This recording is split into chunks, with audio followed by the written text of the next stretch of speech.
Μετά από ένα σύντομο διάλειμμα όλης της μεγάλης εβδομάδας, γιατί το θεωρώ για μένα προσωπικά ένας απόλυτος σεβασμός, σε αυτές τις μέρες έρχομαι εδώ πέρα να σου πω χρόνια πολλά, Χριστός Ανέστη, και εύχομαι με την Ανάσταση του Κυρίου να γεννήθηκε το φως που έχεις μέσα σου για να φωτίσει εσένα αλλά και τους γύρω σου.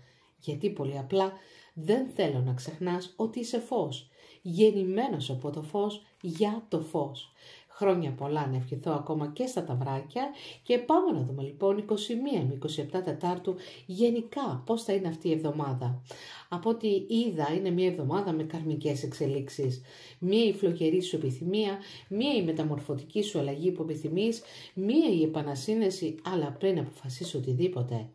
Πρόσεξε τη σκέψη σου, πρόσεξε την παρόρμησή σου, γιατί μπορεί να υπάρχουν κάποιες ίσως εγωιστικές συγκρούσεις για να μπορέσεις εσύ να επιβληθείς.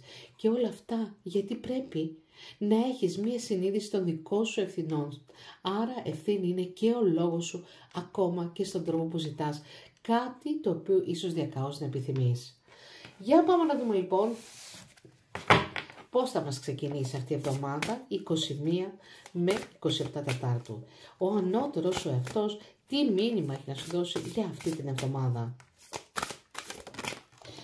Το μήνυμα που έχει να σου δώσει εδώ πέρα είναι ότι θα πρέπει, είναι ένα κομμάτι του εαυτού σου που το έχεις αφήσει σίγουρα πολύ πίσω. Είναι το κομμάτι του παιδικού σου εαυτού. Αυτό το παιδί μέσα σου πονάει γιατί το έχεις κλείσει στο δικό σου σκοτάδι. Ένα σκοτάδι που αυτή τη στιγμή σου φωνάζει, βγάλε με στον ήλιο. Ίσως ακόμα και αυτές τις μέρες του Πάσχα να μην έδωσες λόγω της δικής σου σκέψη την ελευθερία στο παιδί να χαρεί τον ήλιο, να χαρεί τις παρέες του, να χαρεί όμορφες συζητήσεις.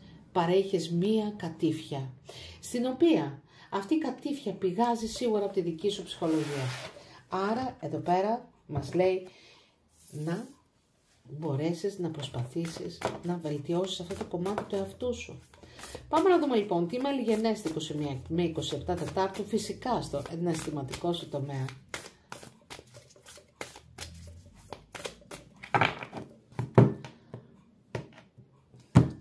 Το τώρα μας δείχνει ότι αυτή τη στιγμή νιώθεις και βιώνεις την απόλυτη καταστροφή. Έχουν μπει τρίτα πρόσωπα στη ζωή σου, μία ίσως να μπει και μία γυναίκα, η οποία αυτή τη στιγμή σου έφερε τα πάνω κάτω. Και όλα αυτά γιατί μία γυναίκα απόλυτα σαγηνευτική. Πάμε να δούμε λοιπόν. Περίμενες νέα, ίσως αυτές τις γιορτινές μέρες, περίμενες ένα μήνυμα. Όμως παρόλα αυτά πιστεύεις ότι η αντίστροφη μέτρηση έχει ξεκινήσει. Παρόλα αυτά θέλεις να κόψεις κάποιους δεσμούς, αλλά εδώ πέρα μας μιλάει ότι χρειάζεται στην παρούσα φάση τη διαίσθησή σου να την χρησιμοποιήσεις. Από την άλλη μας δείχνει έναν άνθρωπο που ενδιαφέρεται σε αυτή τη στιγμή, ο οποίος ίσως αυτή τη στιγμή να τον διακατέχουν ίσως και κάποιες αρνητικές δυνάμεις, αλλά δεν θα επεκταθώ πάνω σε αυτό το κομμάτι. Πάμε να δούμε λοιπόν τι μελιγενές αυτή η εβδομάδα 21 με 27 Τετάρτου. Στο τώρα, για πάμε να δούμε. Σε στοιχειώνει ένας γάμος, μία σύνδεση από το παρελθόν. Μία σχέση στην οποία έδωσες ένα πάρα πολύ μεγάλο αγώνα. Έναν αγώνα ο οποίος για εσένα η δική σου ψυχολογία ήταν μέσα στο δικό σου σκοτάδι. Πόνεσες πάρα πολύ μέχρι που μπορεί να έφτανες ή πίστευες ακόμα και σε γάμο. Το τέλος όμως ήρθε σύντομα και αυτή τη στιγμή σε στοιχειώνει ακόμα το δικό του πρόσωπο. Άρα εδώ μιλάμε καθαρά για μια φιγούρα ενός ανθρώπου που αυτή τη στιγμή όσοι άνθρωποι και αν έχουν μπει στη ζωή του νιώθει και βιώνει την απόλυτη καταστροφή. Η καταστροφή όμως προέρχεται από τρίτα πρόσωπα τα οποία μπήκαν στη ζωή σου. Σε καλεί όμως η σοφία αυτή τη στιγμή να πάρει τα δικά της κύπτρα και να χρησιμοποιήσει τη δική σου λογική για κάποιους ανθρώπους που ουσιαστικά ίσως να σου έφαγαν, να σου έδωσαν ένα πισόπλατο χτύπημα. Στη ζωή σου υπήρχε ένας πολύ καλός άνθρωπος, ο οποίος συζητούσες όμορφα πράγματα, αλλά ξαφνικά μπήκε στη ζωή σου ένας άνθρωπος, ο οποίος, μια γυναίκα μάλλον μπήκε, στην οποία σου ήρθε πανολεθρία στην κυριολεξία, στην οποία προσέγγισε το δικό σου σύντροφο. Το σπίτι σου αυτή τη στιγμή δεν έχει γερά θεμέλια, γιατί νιώθεις ότι υπάρχουν ακόμα άνθρωποι οι οποίοι μπήκανε και νιώθεις και βιώνεις την απόλυτη καταστροφή. Αυτή η εβδομάδα μας δείχνει επίσης ότι θα χρειαστεί να παλέψετε με τους δικούς σας δαίμονες, γιατί προσπαθείτε ακόμα μέσα από μια ιδιαίτερη ψυχρότητα να αντιμετωπίσετε κάποια θέματα.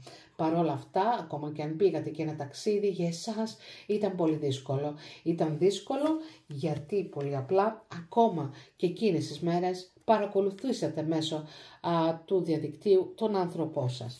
Μας δείχνει επίσης όμως ότι νιώθουμε ότι αυτή η κατάσταση εσάς σας έχει στιγματίσει, γιατί όντως σας ήρθε πανολεθρία για το γεγονός ότι αυτά τα τρίτα άτομα δεν περίμενες σε καμία περίπτωση να συμβεί. Νιώθετε μία ιδιαίτερη πικρότητα στην οποία εσείς προσπαθείτε να δείτε, να έχετε ακόμα ελπίδα. Προσπαθείτε να συναντηθείτε με αυτόν τον άνθρωπο, να κάνετε ένα ξεκαθάρισμα, παρόλο που έχει μπει ήδη το τρίτο πρόσωπο μέσα στη ζωή σας. Απότομες κινήσεις και νιώθετε μια έντονη πικρία. Όμως, όταν το καντήλι, το κερί είναι όρθιο, σημαίνει ότι υπάρχει ακόμα μια ελπίδα για αυτή την εβδομάδα, ίσως να υπάρχει μια πολυπόθητη αλλαγή στην οποία εσύ αποζητάς σαν άνθρωπος. Εδώ πέρα μας δείχνει όμως ότι αυτή τη στιγμή κάτι ίσως νέο να γεννιέται, αλλά δύσκολα γίνονται όλα αυτά τα πράγματα, γιατί επιθυμείτε μία σταθερότητα στη ζωή σου. Όμως, επειδή έχει μπει ήδη ένα τρίτο άτομο στη ζωή σου, που μπορεί να υπήρχε βέβαια αυτό το τρίτο πρόσωπο, ίσως τελικά σε αυτή την περίπτωση ο σύντροφός σου που νόμιζες ότι ήταν διαφορετικά τα πράγματα, τελικά να σας γύρισε μπούμεραγκ αυτή η κατάσταση. Αν επιθυμείτε αυτή τη στιγμή μια νέα αρχή, αυτή η εβδομάδα θεωρώ και μια σταθερότητα, θεωρώ ότι είναι δύσκολες οι καταστάσεις. Αλλά όχι, θα το συνεχίσω για να δούμε πάνω σε αυτές τις δύσκολες καταστάσεις, πάνω σε τι είναι. Αυτές οι δύσκολες καταστάσεις πάνω σε τι είναι. Αυτή η νέα σελήνη που επιθυμείτε, μάλλον που θα έρθει τώρα 27 Τετάρτου, αν δεν κάνω λάθος, θα σας δείξει το γεγονός ότι για ακόμη μια φορά πρέπει να χρησιμοποιήσετε τη διαίσθησή σας. Και ότι αν έχετε μια μεγάλη λαχτάρα αυτή τη στιγμή να συναντήσετε τον σύντροφό σας, το μέλλον σας αυτή τη στιγμή με αυτή τη σχέση, θεωρώ ότι θα υπάρχει μια επισημοποίηση. Άρα, αν αυτή η σχέση πέρασε διαπυρώνησης και σιδήρου και αν υπήρχαν τρίτα πρόσωπα και αν μπήκανε σε τρίτα πρόσωπα, θεωρώ ότι πολύ σύντομα σε αυτή τη γυναίκα αυτή τη στιγμή θα ακούσετε κάτι το οποίο θα σας χαροποιήσει ιδιαίτερα. Ο Ποσειδώνας σας καλεί επιτέλους να βγάλετε αυτά τα ροζγελάκια, τα οποία στην παρούσα φάση μας δείχνει ότι ο χρόνος θα δείξει.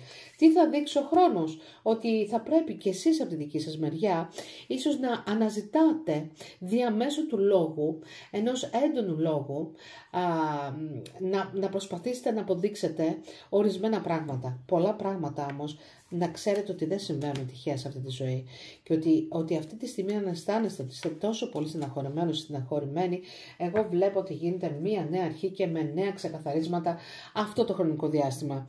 Σταματήστε να πονάτε, έχετε ελπίδα, βρείτε μέσα το εσωτερικό σας παιδί, γιατί με αυτά και με αυτά η δική σας ψυχολογία έχει φτάσει στο πάτο. Αντιλαμβάνομαι και σέβομαι το γεγονός ότι μπήκανε τρίτα πρόσωπα στη ζωή σας ή μπορεί να υπήρχαν αυτά τα τρίτα πρόσωπα και να μην το γνωρίζετε. Όμως βλέπω τον σύντροφό σας να γυρνάει μεταγιωμένος σε εσάς στην πραγματικότητα έτσι ώστε να κάνετε μια νέα αρχή. Δύσκολη όμως αυτή η νέα αρχή γιατί βλέπω ότι χρειάζεται να βγάλετε αυτά τα ροζγελάκια και να βάλετε τη δική σας λογική. Παλέψτε με τους εσωτερικούς σας δαίμονες, γιατί ίσως το ότι σκέφτεστε τόσο χαμηλοκραδασμικά σε αυτή την περίπτωση ίσως να είναι και η σκέψη σας που σας πηγαίνει πίσω. Δεν χαρήκατε καθόλου τις γιορτές και ακόμα και αν βρεθήκατε με δικούς σας ανθρώπους, εσείς ήσασταν με ένα κινητό και πολύ απλά κοιτούσατε ποια θα μπορούσε να είναι αυτή η κίνηση ή μπορεί να κοιτούσετε διακαώς να περιμένετε ένα μήνυμα. Το μήνυμά σας όμως για αυτή την εβδομάδα είναι το 11-11 και αν βλέπετε συνεχόμενα το 11 σημαίνει ότι υπάρχει μια εσωτερική καθοδήγηση. Εμπιστευτείτε τη διαίσθησή σας. Και πάλι να σε ευχηθώ χρόνια πολλά, Χριστός Ανέστη, και να σε ευχηθώ μια όμορφη και δημιουργική εβδομάδα.